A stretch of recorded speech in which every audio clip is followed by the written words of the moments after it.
గ్రామ దేవతల ఆవిర్భావం ఏ విధంగా జరిగిందంటే పంచభూతాలు అనగా గాలి, నీరు, అగ్ని, భూమి, ఆకాశం కారణంగానే ఈ ప్రపంచం ఏర్పడింది.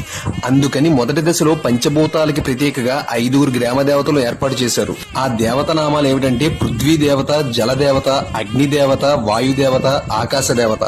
పూర్వం సాధారణంగా 15 ఊళ్లకొక దేవత ఉంటుంది. మా ఊళ్ళన్నిటికీ అమ్మ అనే అర్థంలో ఆమెను మా ఊళ్ళమ్మని పిలుస్తున్నే క్రమంలోనే మా ఊళ్ళమ్మ అయింది. ఇక ప్రజల మనసులో పుట్టి ఏ కోరికనైనా మంచిదో కాదో తానే నిర్ణయించి కోరిన కోరికలు తీర్చే బాధ్యతను స్వీకరించి భక్తులకు అండగా నిలిచేది తల్లి తలుపులమ్మ తల్లి. తలుపు అంటే ఆలోచన, వాటిని తీర్చే తల్లి తలుపులమ్మ. క్రమంగా ఈమె తలుపులమ్మగా మారింది. పులిమేరలో ఉండే మరొక తల్లి పేరు శీతలాంబ. ఈమె చేతిలో చీపురు, చేట ఉంటాయి. తన గ్రామంలోని ప్రజలకు వ్యాధులను కలిగించే క్రిమికీటకాలని, భయాలను కలిగించే భూత పేత ప్రశాసగణాలను గ్రామంలోనికి రాకుండా ఊడ్చి చేటలోకి ఎత్తి పారబోసేదే ఈ దేవత. బతుకుకి కావలసిన వర్షాన్ని, పంటని ఇచ్చే తల్లి బతుకమ్మ తల్లి. Do subscribe my channel.